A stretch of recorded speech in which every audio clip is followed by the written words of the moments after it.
Bandi politique ezali émission moko ya Zai TV oyo elobelaka makambo etali mboka na biso politique ou bien mopelengeno ya mboka na biso.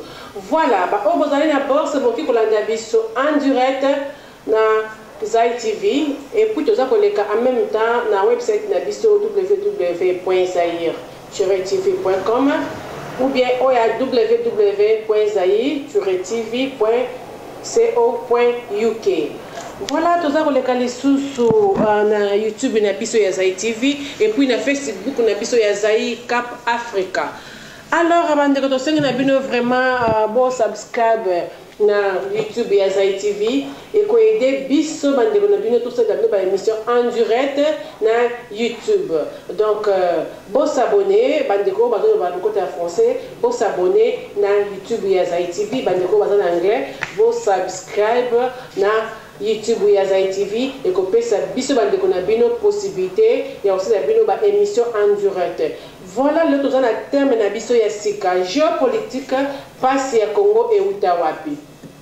Passe ya Congo et Utawapi na kati ya tobandi politique toko décortiquer on a invité nanga spécial. En même temps, numéro ya maman Elise za koleka on a 0027 81 00 666 pour na ba intervention na bino si c'est possible. Alors qui ko intervenir na temps lingi mais seulement tout ça dans un peu na ordre bozema so na pesi maintenant na ndeko à répondre et puis binope bon côté ici à bino pour moi mbilinga ezala te pe to kende na moi mulongo. Alors toko décortiquer géopolitique et passe à Congo et Utawapi na invité na spécial. Ça ce qu'on rappelle bino bande ko na biso bon subscribe na YouTube ya Zai TV. Bolanda biso en direct na Facebook ya Zai Cap Africa. Vraiment moi mbutu na kata Facebook na biso ya Jean-Marie Tobandi. Alors bon ta biso na Facebook ya Zai Cap Africa et comme ça la kitoko bogozwa biso wana. Alors sans plus tarder nous allons ko côté vraiment invité dans un spécial alobaka bien très bien vraiment nous allons ko côté ça y boyo kaye plutôt décortiquer na ye titre wana ya passe ya Congo et Utawapi. Voilà, merci na côté invité nanga kombo na ye Mike Mutombo, combattant résistant à Cape Town, bien, le baka bien, bozo kaisi koyo, ndeko Mike, bonsoir. Bonjour, maman Elise. C'est Périming Nandenge, invité à l'issue sur le plateau à Zair TV. Le président a l'issue sur l'opportunité, l'espace, de s'exprimer pour un dame à Pesa Bissonde, le lème, au Toloba, Topanda Sango, pour Mboka, et maladie. Tolukato pesa e batisi pour te trouver solution à la maladie à Congo. Merci maman. To c'est pas makasi ko yambayo na plateau ya Zai TV ndeko Mike ozaka toujours welcome et pas biso et to c'est pas likozo na émission ya tobandi politique. Alors frère Mike sans plus tarder je m'attends à entamer vraiment na ko décortiquer et le qu'on a biso. Alors titre ezali kuna géopolitique passe à Congo et Utawapi. Frère Mike mutuna vraiment ezali pa na yo balandi Zai TV bazo yokayo ngama ko yokayo mingi bengami ko intervenir na ba émission na yo. Alors frère Mike ko yebisa bana ba imboka passe à Congo et Utawapi. Ok, merci mingi maman Elise. Nous avons passé la parole dans le plateau à Zai TV. C'est vraiment important pour me tourner dans les animaux à mingi. Nous avons toujours moto ce qui a belli à Kendaka dans l'hôpital comme on a monganga. Avant monganga traité au sala auto bengi diagnostic. Diagnostic on a héritage sa monganga était malade au moto o aye ko se présenter liboso na e Utawapi e banda kindengeni ni peut poto traiter en moto style sango esengeli to sala nene. Et là, le lingue moko na motuna otuninga za motuna mo malamu mingi o lelo photo stulu la ngo pote ba congolais toza ko likana ba plateau ba Zair TV bande ko baza ko likana ba plateau songolo pakala bisika banso bazwa mina mokino mais tozo ba solution te pourquoi batu baza ko luba ba sitting za ko salama batu baza ko ganga pona nini to trouver solution te yango lelo tolobaki ngai na maman Elise oya yambinga na plateau à Zair TV to décortiquer nanu to panza nanu poke pasi ya Congo et Utawapi pe to koza solution le lenge nini soki to ebi pasi place e bandate pasi ya Congo maman Elise e wuti na biso moko ba Congo congolais. Et il y a le badin frère qui passe à Congo, il y a congolais. Donc tout ça, auteur, il y a malheur, il y a besoin qui peut expliquer Banamboka, Baza Kolanda. Merci mini maman Élisée na ndo pesi ngai parole. Parce ya Congo et outi na congolais yemoko. Congolais yemoko azali responsable ya difficulté trottoir ou ezali ko traverser mboka na ye lelo. Pourquoi? L'homme congolais maman Élisée. Bandeko bisika banse besoin basipe mibali à travers la diaspora congolaise pe bandeko na biso banse o bozali na kati ya Congo o bokolanda biso. L'homme congolais a cultivé oyo tobengi comportement moko oyo babengaka émotion moko akabe. Frère Mike, oko limbola makambo na bo PTV ma pour dire que oko tika batu na ba oko tika batu na ba entre parenthèses te oko tika batu na ba point de suspension te expliquer vraiment batu en détail na façon moko ke mutu moko oyo akeni oyo ayeta ko makombo na ete à comprendre yo. Merci. L'homme congolais maman na Élisée a cultivant bizaleli oto bengi moto oyo a évolué kanaba émotion moko akabe accompagné d'une intelligence illimite c'est-à-dire corruption et comme cop. Donc congolais a commis corruption coopération contre mon corps.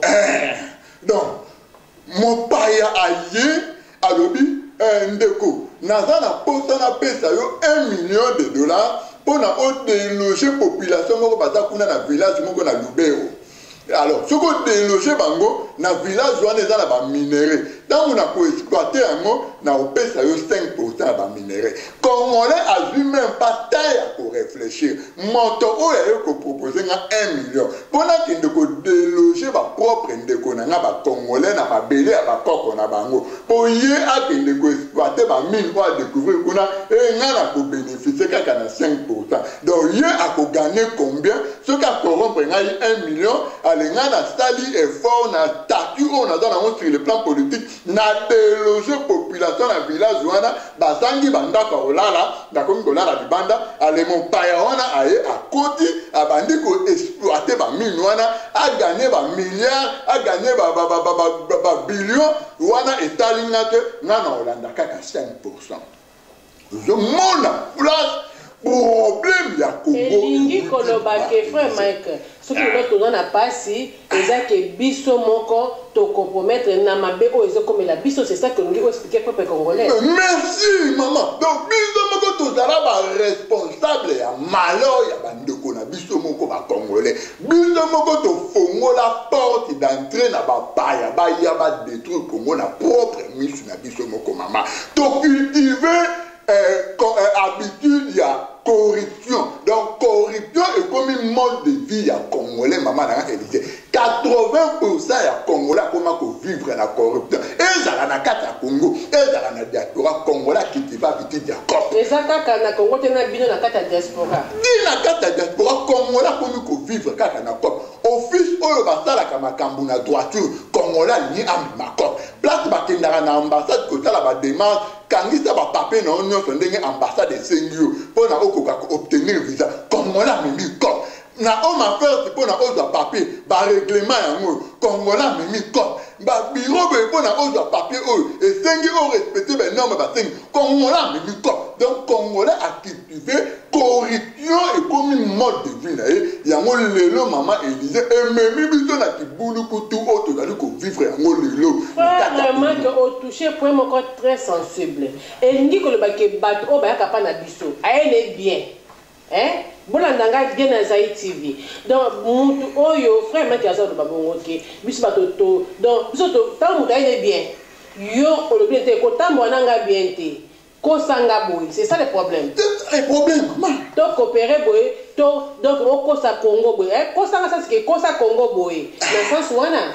C'est d'abord maman. Donc tant on demande le Rwandais aye maman Élisée. tozobeta lisolo ya Paul Kagame, tozobeta lisolo ya Hippolyte Kanambe, tozobeta lisolo ya James Kabarebe. Bona nini Rwanda bazokonda 80 millions d'habitants, population 6 millions d'habitants. Lelo ba professeur, ba docteur, ba fléchi genou devant peuple moko nomade, ba sangati mabele, niloti tout Rwandais. Lelo ba professeur, ba docteur, ba maître, ba avocat, ba fukami devant Paul Kagame. Et l'autre ni l'état, maman, avoir une émotion accompagnée d'une intelligence illimite. Il y a moi et Mémi Batouba comment vivre sous la domination corruptible. Donc, corrompre, bon, on a reçu $1 million, on a reçu ma devila, on a reçu la moi si mon boyomètre c'est Kisangani, moi si nous sommes sur l'Équateur, moi si nous sommes sur la Bakongo, et vu la naïe sur Kuanda. Yo Kende, on a utilisé Tatou comme un homme politique, on a délogé la population, on a Kivu, on a village, on a Zougou, yo exploité, on a mis, milliards. Problème, il y a Congo et où. Donc, nous sommes trahis par nous-mêmes, après Tozo les laquais, pays voisins bazako affronter biso alors que bango bazako utiliser biso moko contre biso moko. Merci maman Élysée. On me met maintenant réflexion on a profonde. Question frère Mike, il a posé question. Donc et sa question, moi je le confirme pas, on a posé question. Merci. Au moins des questions on les retourne. Tellement exact question mon comme malade. Il y a moi il faut en apprécier moi. Parce qu'on me met réflexion on a profondeur. Tu comprends? Donc c'est-à-dire mon père a corrompre Congolais, pour Congolais a Congolanzela, mon père a exterminer des Congolais, pour l'avantage à mon père, il a bénéficié d'un pourcentage à corps, autobéni corruption. Donc, corruption est comme un corps dans le Congo. Donc, on a un office, un département ministériel. Corruption est commandé corps, on a un terme, on a un chida. Donc, est-ce qu'il y a un bureau chida exact, est-ce que côté chida exact, mais coopération exact. Donc, comme est commis un mode de vie, il y a homme congolais. Il y a un moment Rwandais, il faut condamner les deux mamans. Rwandais, à ça, il y a un problème de mon côté. Est-ce que parce que quand même il y a banani il y a bureau il y a nani mboka na biso watu kenda na biso futi mbongo na OK na kati ya consulat na Pretoria ozu passeport na mais yo le bike biso to kenda ko zo net passeport boité par exemple il faut na kende na kati ya copie. Est-ce que makambo zo lo ba oza kwa simango maman le passeport le plus cher du monde c'est le passeport congolais. Comment passeport congolais pose à le passeport le plus cher du monde au moment où Congo a dit le seul pays au monde dans 9 pays limitrophes au bazar voisin.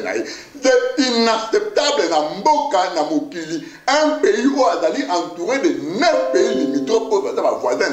Passeport et se retrouver le passeport le plus cher du monde. Et nous, Kolobani, COP. Pour passeport, aucun à Kinshasa, passeport par exemple $150.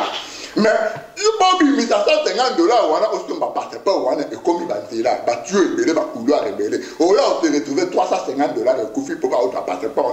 On a pris l'État, il a pris $150. Donc, il y a en Afrique d'ici, passeport, il y a comme 5 000 francs. Maman, on a 5 000 rand ici. 5 000 rand équivalent.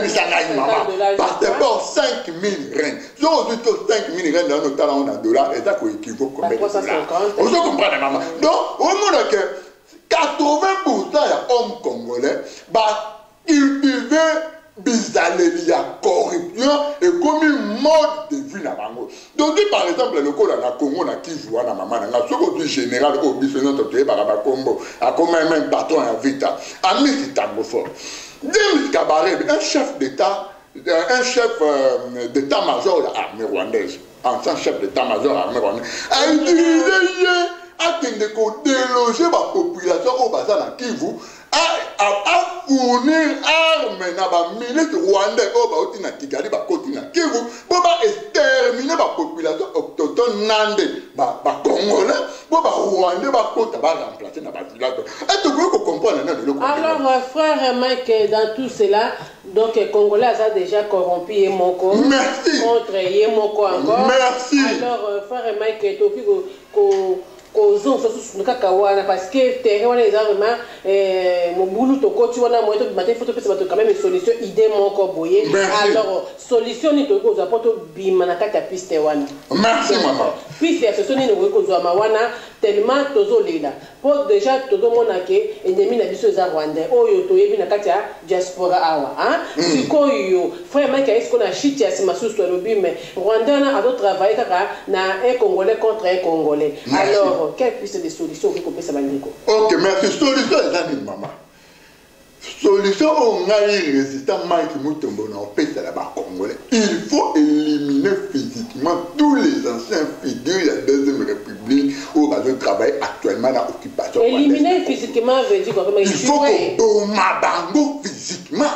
C'est ça la solution. Tozo boma mentalité ou bien tozo boma être humain. Nous tuons le caractère corruptible. Parce que Moto a dit corrompu. Maman, a cultivé mal de vie na corruption. Moto a changer. Question sur ce frère Mike nazo tuna yo.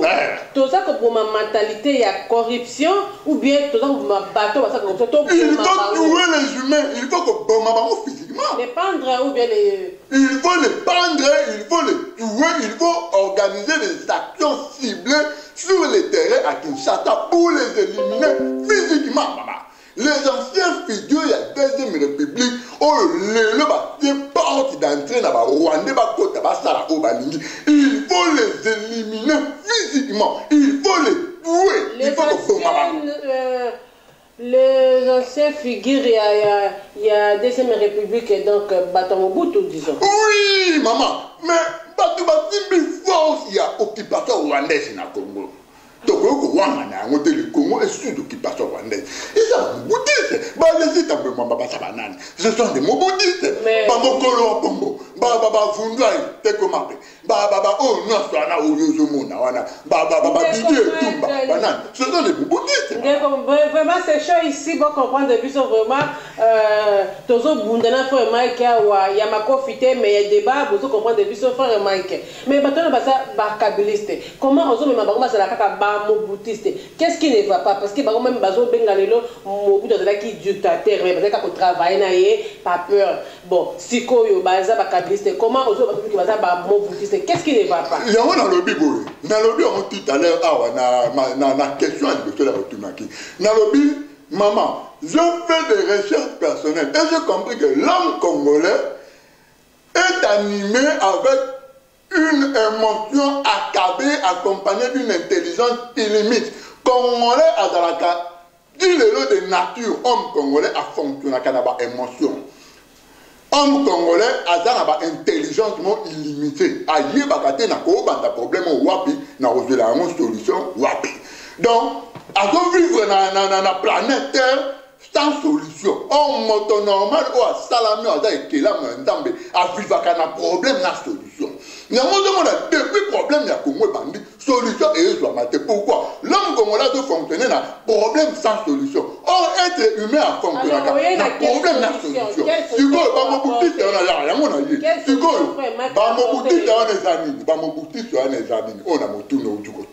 ok, papa. Oh, vous savez, vocabulaire Kabili, c'est mon boutique, c'est Congolais, ça n'existe pas. Ce sont des politiciens congolais corrompus. Oh, Kabili, oh, mon boutique, ça n'existe pas. Maman, au moment de Congolais, allô? Allô? Allô, bonjour? Papa? Papa Yves. Papa Yves, bonjour. Bengi biso api. Oui, papa. Est-ce que vous avez biso en direct? Au cours ça na moi question il y a composé de comment il a plateau ah ouais Zai TV. Ya na olinga kaka na metana ko faire que fille makambazo le pas vraiment et toucher na makati pe na olinga kana expliquer quelque chose. Oui. Nanina Logaboy. Dans tout ce qu'il est en train de dire, le problème est que faut qu'ils aient sur les Congolais, mais nous avons un esprit à soulèvement que na Congo. Congo, ils ont une maladie, ils acceptent, les Congolais acceptent tout ce qu'on lui impose. Et quand on a un passeport, quand on a un passeport, ils ont 5 000. Voilà, on va se soulever, on va se soulever un passeport. Parce que même si on a 5 000, les gens achètent ces passeports-là. Ils vont voyager.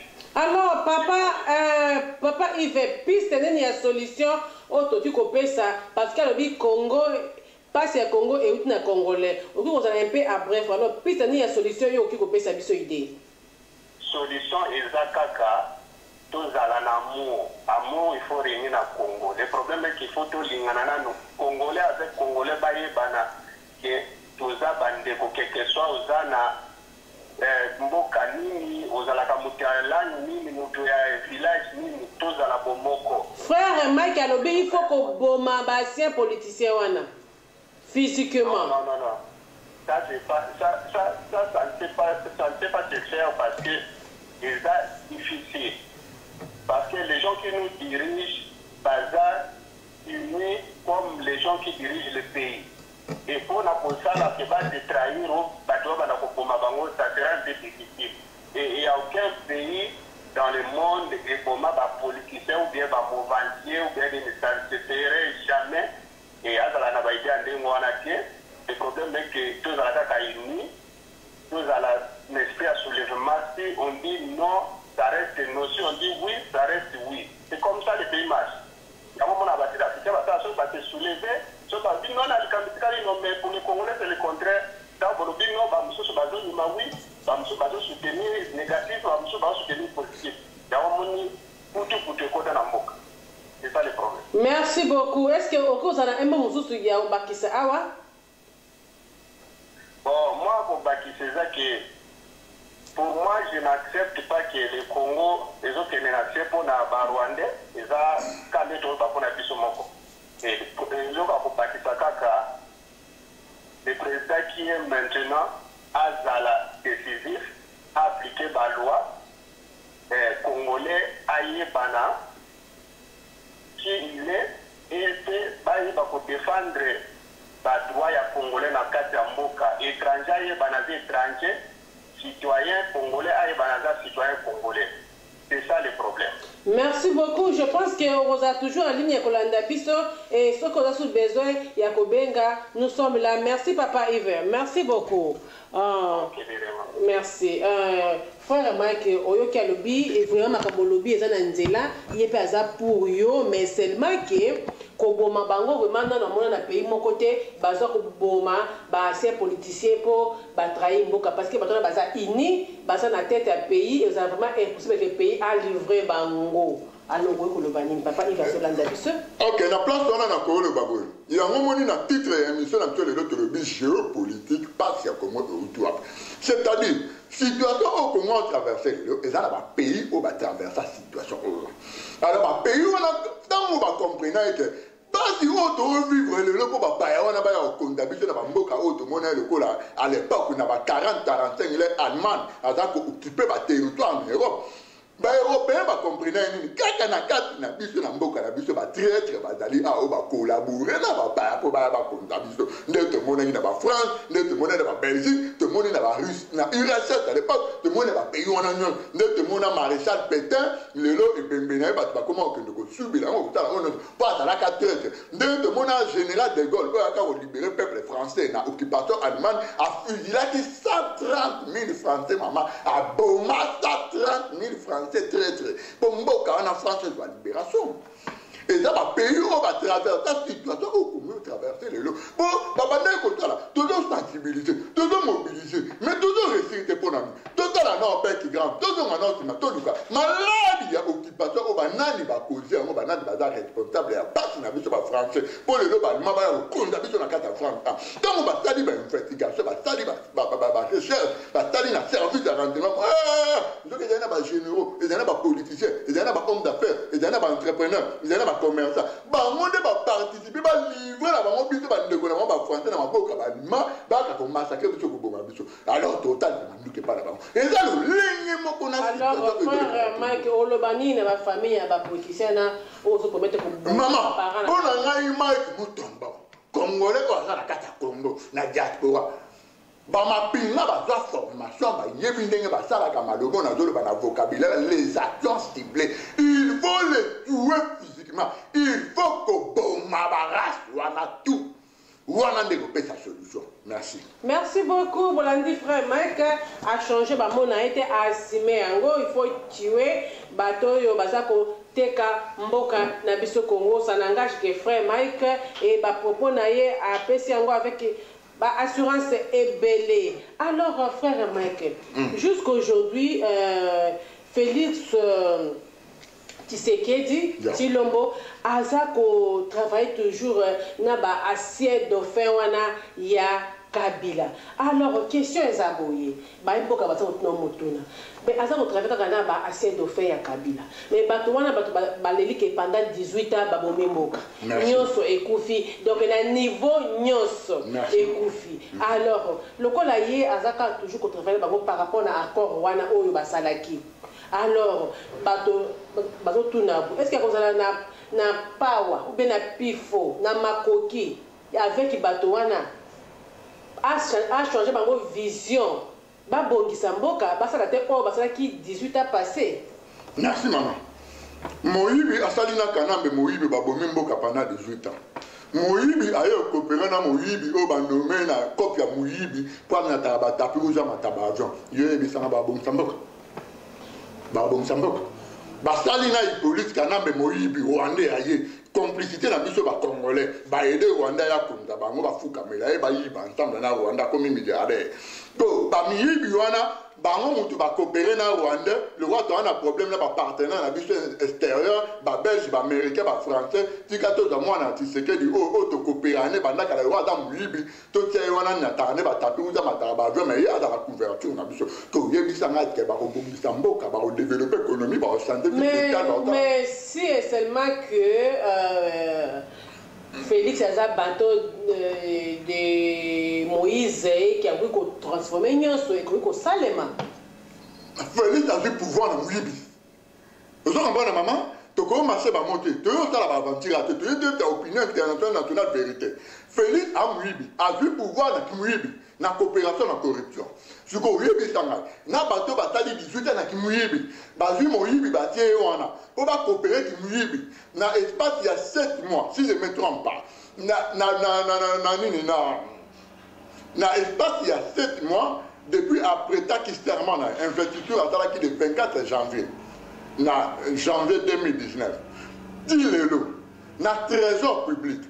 Félix a consommé plus de 1,980 millions de dollars. Maman, bon, et développé le secteur. 1 milliard combien? 1,980 millions de dollars. Naza Kolobanga fait assurance pour Naza. Ça va voyage ou bien Naza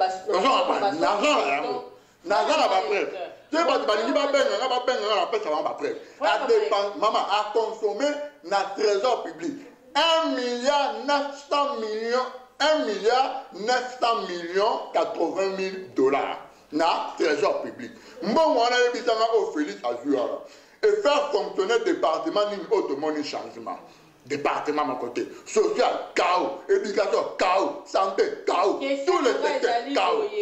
A dépassé mbongo wana eza pona basotu moto o bazotonga ou soit pona ba voyage belé azo coopération que yebe coopération na ba miyebi mais ceux qui mbongo wana eza pona kotonga budget mboka est-ce que maman est-ce que ba kotonga budget mboka na 1,980 million est-ce que ba tonga mboka na 1 milliard mbongo kotina ba poche na bango un président o ba nommé miyebi na ba miyibi ya pendant 18 ans batanga nyango ba otala makambo ba otala. Merci maman.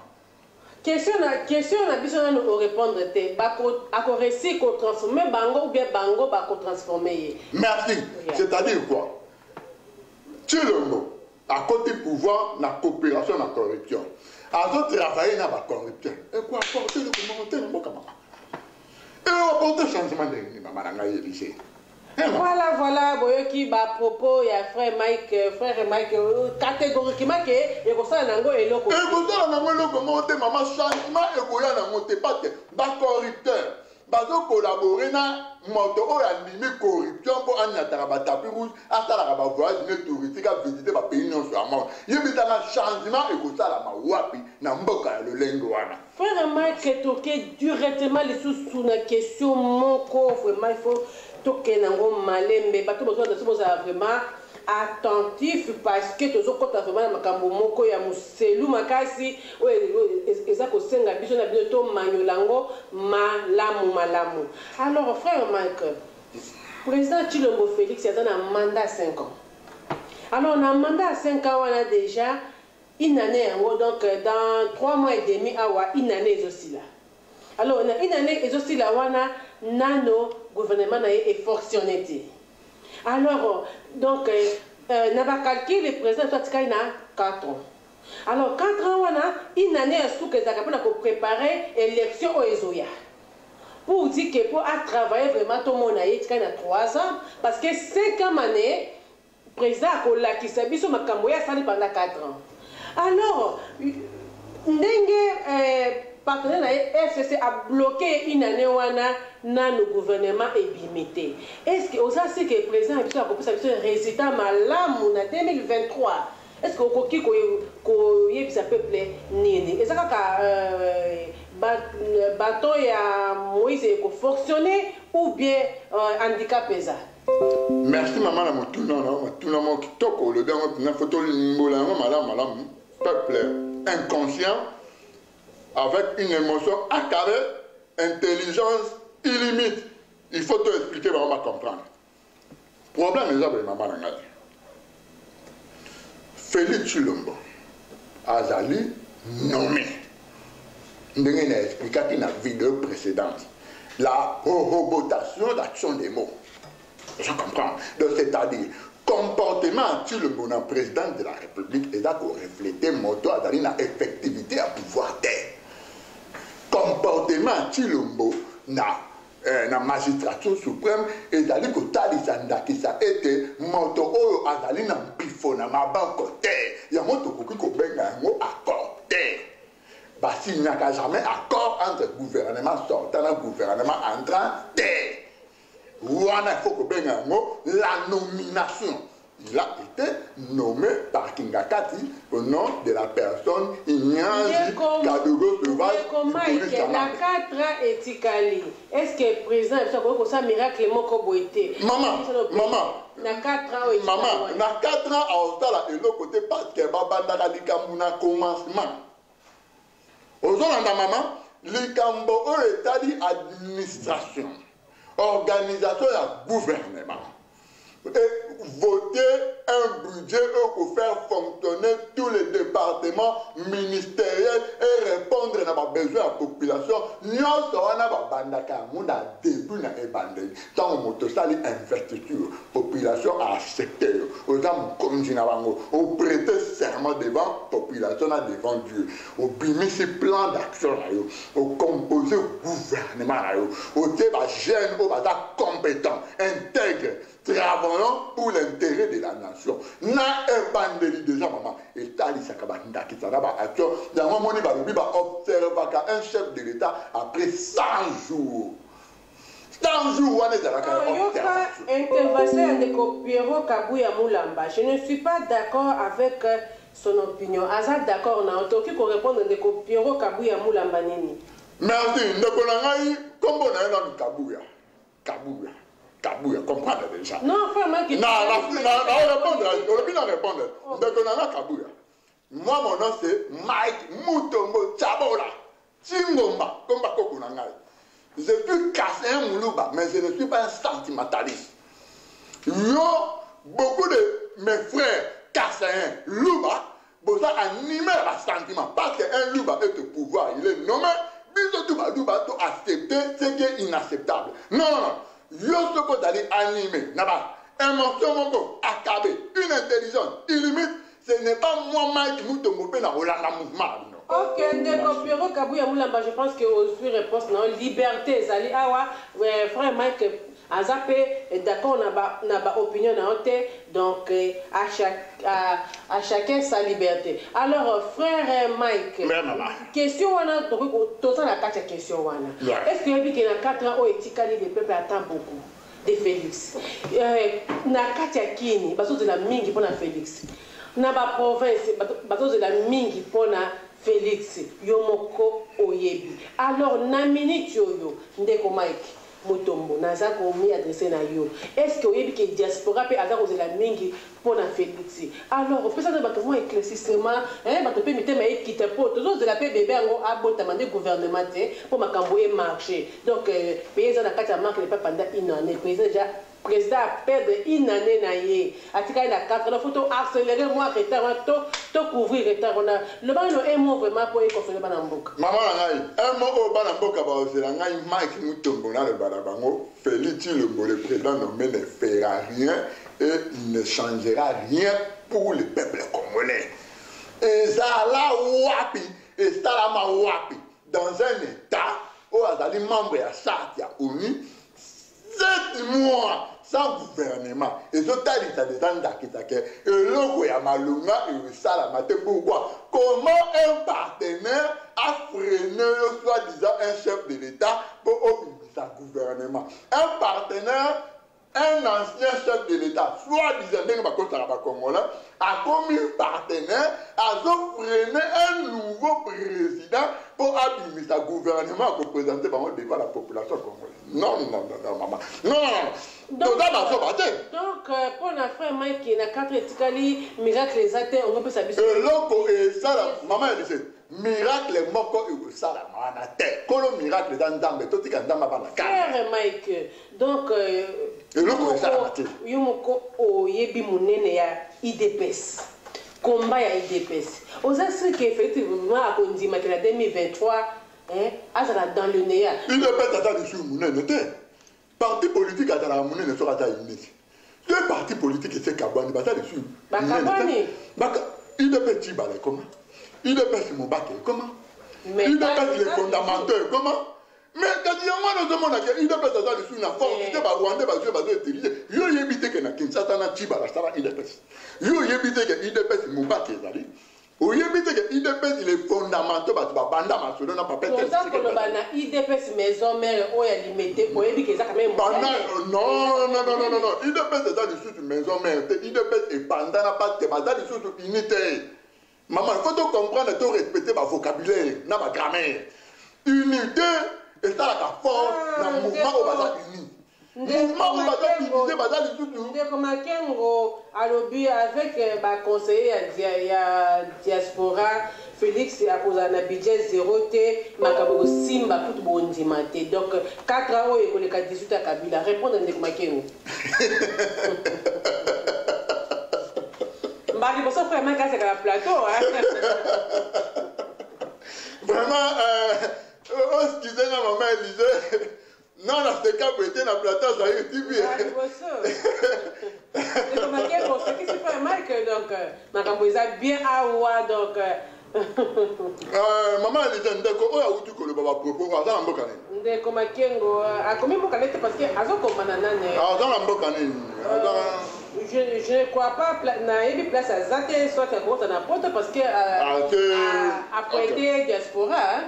Bon, non, et puis ndeko ana boy. Mon frère, tika au rêve. Hein? Tika au rêve. Ceux qui montent à l'objet, non, tika au rêve, c'est insulté. Alingi a aidé au bimana mobungi. Alamuka alors. O lamuka, o zana ko bunga makasi. Oye na makambo ya Martin Fayulu. Non. Ngana lobi la koloba lamuka ezali ya Martin Fayulu. Martin Fayulu a eu un vocabulaire, il y a un inspirateur. Vous comprenez? Et ça, vocabulaire, il y a un inspirateur. Peuple, oh, bolali, bolamuka. On va on a plateforme. Et ça, Martin Fayulu, et ça dit, visionna, vocabulaire, il y a un inspirateur. Donc, c'est-à-dire, non, le banane de quoi on a.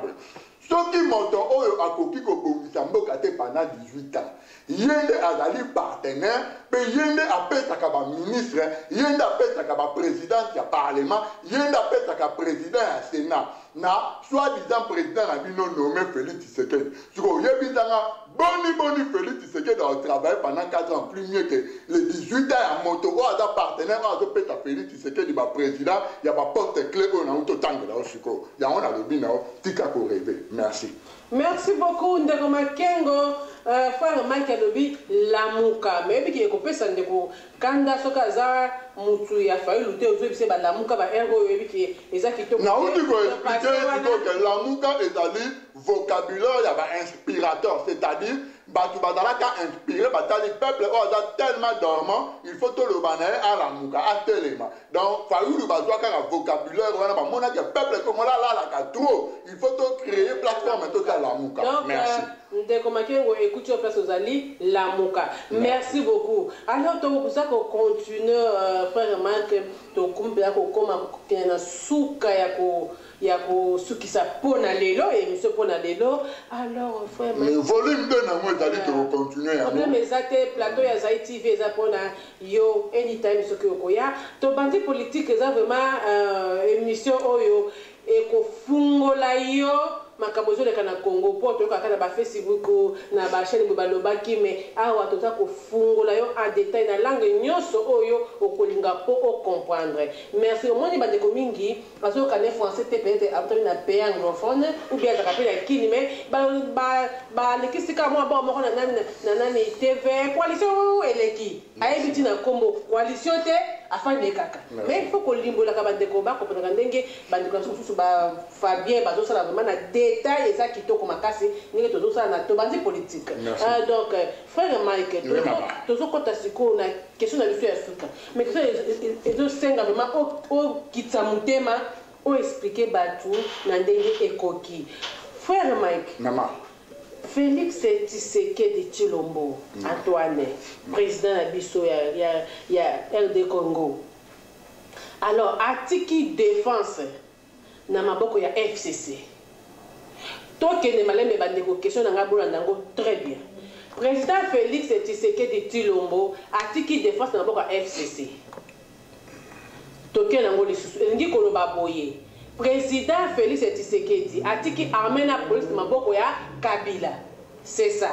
Alors population ya Est o eza kozela Félix po balongwa na kati ya massacre o bazanango ya guerre o bazanango toko assurer bango ndenge nini parce que baza kozela Félix a assurer bango pe na kati ya place bazali. Alors lokola défense eza na maboko ya FCC veut dire que armée na police eza na maboko ya Kabila. Alors bango balobaki ke Kabila mutu aza koboma bango. Alors oki koyebisa bato wana nini base na kaka bateau de Moïse bakozwa kimia ou bien c'est impossible ou bien miracle au Salem. Merci maman na motuna ya motuna on très sensible. Na epaki bandeko na ya Nord Kivu Sud Kivu bango nyonso s'intégrer na mouvement politico-militaire ya général ya Kutumba. Maïma ya Kutumba au bas mener ba action ciblée à casse contre le pouvoir ya tout ce power occupation rwandaise ya Paul Kagame na Congo na complicité ya ndeko na biso moko ba congolais ba Félix Tshisekedi. Soko maman Félix Tshisekedi na Congo na une parenthèse bien pour bandeko na ba comprendre très bien pour Congolais dans une capacité à comprendre makambo facilement. Un chef de l'État Stokiba élire na voix ya peuple a prêté serment et l'autre ya liboso président de la République à Dukara assure à contrôler et d'aller bâton atomique bâton atomique et nous koloba effectivité ya contrôle ya armée nationale na police nationale na service sécuritaire pour la Katamboka, pour la assurance et développement économique, développement social, le domaine non seulement de Kamboka, il y a les besoins de sécurité et intégrité territoriale Mboka. Seulement, c'est pas force, il y a un peuple, parce qu'on dirait qu'il dépend si le peuple qui reçoit les Macambonions, donc il faut tout le temps dans Macambongo. Maman, il y a prêté serment. 7 mois après, gouvernement aux années à monter. 8 mois. Décembre jusqu'en août. 8 mois. Merci. Du coup, dans 8 mois, le 24 août, hein? Le 24 août, combien 8 mois? 8 mois. Le 24, voilà. C'est que, dans 8 mois, Azana contrôle, il y a effectivité, il y a armée nationale, il y a police, il y a service secret, autre béni service de renseignement, il y a des mains, il y a un contrôle de maman. Et puis ça va. Attaque au peuple, attaque le fanatisme, na pour on a mon congolais dans la bango. Donc on a comment mon maman le congolais na moto na kati ba na batterie na place ba cerveau. Ce qui batterie comme il décharger à combien capable à réfléchir le corps. Bisognoso de tous allez. Oh mais maman, je vais que na commande tout dans. Qui compris mon coffre batterie si les robes. Non je sais yo. Je n'en ai fait réfléchir normal c'est-à-dire ba cerveau allez. Ce que mon congolais réfléchir anormal avec une intelligence illimitée, c'est-à-dire à la batterie dans quatre moutons. Alors, comme il décharge, a comme une incapacité à réfléchir. C'est la réponse. Il y a un truc comme ça, il y a une réponse à l'ibossu à mon affongolis. Dans le but, na saigné na tout homme. Mon bas de nuance au à la pantalon à ceinture. Au bas crayon et pas un zambe.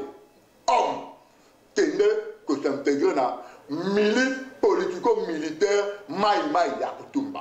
Pour ça, la défense, il y a territoire, il y a non-assertif, face, il y a occupation rwandaise, on va aller soutenu par la complicité, il y a Bana ya Mboka ya Congo, en commençant par l'homme nommé au nom de Félix Tshisekedi Tshilombo.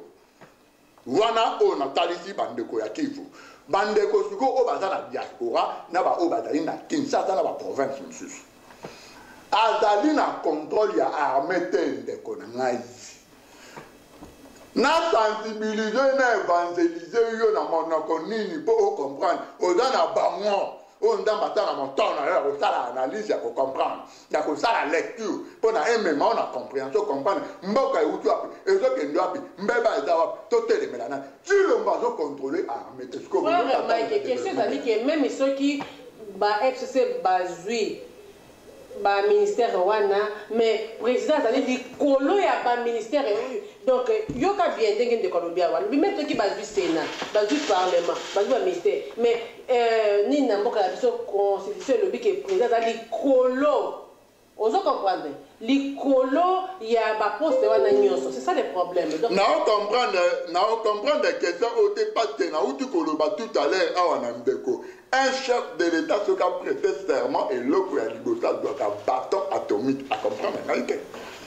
Expliquez. Bâton atomique est la priorité des priorités au président. Donc, ce que le président a dit bâton atomique, c'est qu'à sa président dit. Vous avez dit, non, ce qui est un chef de l'État, aussi bâton atomique, contrôle l'armée, police, na service de renseignement, c'est que aux chef de l'État, on appelle le colo à moteur tête. Donc, peuple congolais, et Seigneur dit à comprendre, si le mot Azali président, si le mot Azali, moi, na Moussala, Hippolyte, non, mais il y a un moment qui dit. Frère, mec qui bat contredit parce qu'il a prêté serment. Donc, Azo, mais quand tout est signé, il y a président. Non. Et puis, dans le pays voisin, il y a un président. Alors, et le commandant. Gati, il y a un lobby. Et tu sais que dit.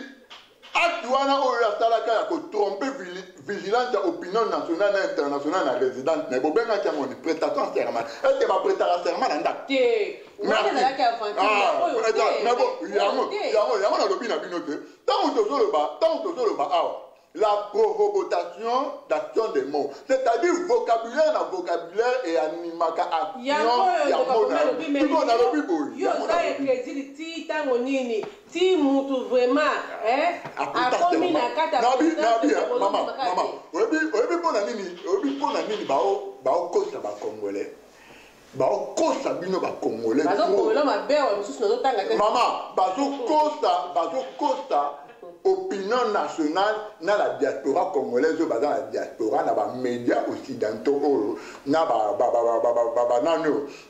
aventurier non seulement bazo le cara bazo le barana pas que va dire que congolais azali animé avec une émotion acabée Attends, l'intelligence, illimite. Donc, en même temps, au moins l'intelligence illimite. Maman, intelligence. En tout cas, ma frère n'a commencé seulement un message bien. Non, maman, au moins l'intelligence. Maman, au moins, cette population, vous êtes incapable de capter. C'est là où le gouvernement, soi-disant, azolinga amima bino na libulu ya ko observer chemin à ma na chemin à malam boda incapable ya ko capter yango boda peuple moko ni mama mami Chibo alobi boye bato mosusu basala bacope na Kabila ya baposte ya premier ministre mais mwana ya Kasai alongoli autorité suprême à Congo au lieu de féliciter to comme ko bunda fait to lingi nini Demba Kutu andima na vice-président. Alors peut ça réponse na bien dilo balongoli kanambe te soki dilo mbo alongola kanambe kanamba ngara bloquer jamais pour na bisa gouvernement soki dilo mbo alongola kanambe on a Kinshasa ba benga Joseph Kabila jamais alingaki avant abimisa ba ministre akende koluka ye na kingakati to bakutana na célébrer ti le bakoma résider balongola na cité de l'Oya babongitela résident na Ntele akoma on va na Ntele po bakutana na Kanambe chaque jour to ti longo alongola Kanambe ndenga to lo baye moko na slogan na le peuple d'abord état de droit. Mais il y a un ancien gouvernement. Il y a se présenter dans la justice. Il y a l'État. Il y a un ancien gouvernement qui est libre. Il se transformer la plateforme STT. Il va injonction à Félix Tshilombo. C'est que à l'homme de Kanambe a nommé. Alors, question à Souka, pour la bateau Bozo, l'invitation intégrée à Facebook, dans Souka, question à Souka, lobby, mon frère, qui est Tozonga, photo félicité Félix. Et l'eau, quoi, ça dépend de la copie, qu'on a mon en bas, le Wana, Kabila, et c'est là qui m'a jeté. Alors, l'air, Eza, qui est au Sangana, parce que Eza qui jeté, pour ça, on a Félix, Eza qui visionnaire. Alors, répondre, plutôt que répondre, on peut s'en rendre ils ont insulté de Konanga. Tika pour rêver. La mouka, c'est ça. Tika pour rêver. Ah, la mouka. Développer l'intelligence, pour comprendre l'enjeu politique. Et ça, c'est un Congo. Ça, là, il y a géopolitique à Congo. Pas si à Congo ou comment est-ce qu'on a commis le. Voilà, merci beaucoup. C'était chaud, frère Mike. Bimi na kata moto on a attaqué yo na bande économique mystique donc les acquis mystiques mes frères Mike na mon vraiment au bimi na kata moto wana bande économique parce que Bolandi biso bien bozu ba réponse na bino akimi attaque question mon côté mais mutasu comme mami Chibo a biso yo lamuka. Donc, merci beaucoup. Alors, frère Mike, question ici, là, quitter si ça vaut vraiment, on qui compromettre le bateau, il y a Estenini pour na eloko baza ko zela ya munene na arrivé il y a Félix Tshilombo. Bateau to ya Manema, bateau to ya Nord Kivu, bateau to ya Sud Kivu, bateau to ya Djungu, ya bateau to ya Bunia, bateau to ya Ituri, bateau to ya Goma, bateau to ya Bukavu, Matiti. Bino pense bisika ozwami solution ezaka moko boza abandonné parce que boza na gouvernement te Congo ezali sous occupation rwandaise wana et bomba malisusu te Rwanda mutazo konta Congo Paul Kagame alors bino oyo esengeli bosala bokende bo rejoindre plateforme militaire Maï Yakutumba pour défendre le territoire nord na Sud Kivu. Et là qui a mis le résident nationaliste Mike Mutombo.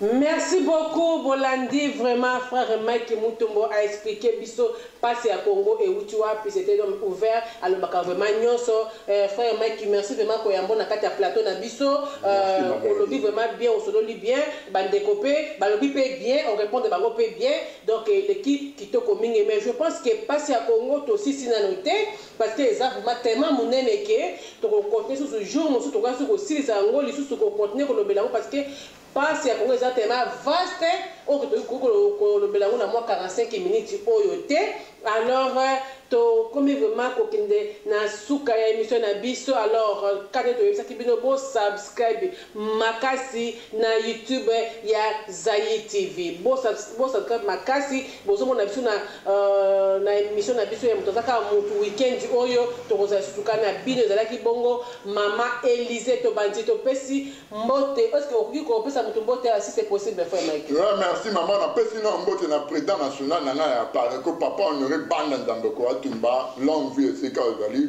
Tolonga Bitumba. Na pesi mbote na ba résistant nationaliste patriote nyonso au dans le même état d'esprit au ngala zango. Na pesi mbote na maman na ngai azali moko ya Kivu, aza Kivu na mboka ya États-Unis, maman Julienne Rita. Na pesi mbote na maman Maenda bazali ba Kivu o na solana bango na fortisaka bango. Pe na sengi na ba Kivutien nyonso o bazali résident na mboka ya États-Unis na ville ya New York bo sala sitting devant building ya ONU pona bo revendiquer mabele na mino ya Kivu o ezali kokende na maboko ya Paul Kagame ba Rwandais mbote na ye moko papa Jean-Marie Ingeta. Merci beaucoup. Et c'est là qui vraiment bien. Ton festival merci. Comme na suka vraiment ya construire cette émission na biso na pesi mbote na chairman nangai wabolingo papa Jean-Marie Tobandi na sima ya caméra kuna na technique c'est là qui papa Papi Tobandi Pito basse na pesi mbote na bana Cape Town na pesi mbote na Mailuza Ngoye Ntoko na Laetitia Mabwa pe na famille Mamba Mobimba na pesi bino mbote na ba bébé na nga chéri Jean-Cyle Marvi John Melissa Orpi place vous allez Keren des bonnes choses à vous, je vous aime, à la prochaine, bye bye.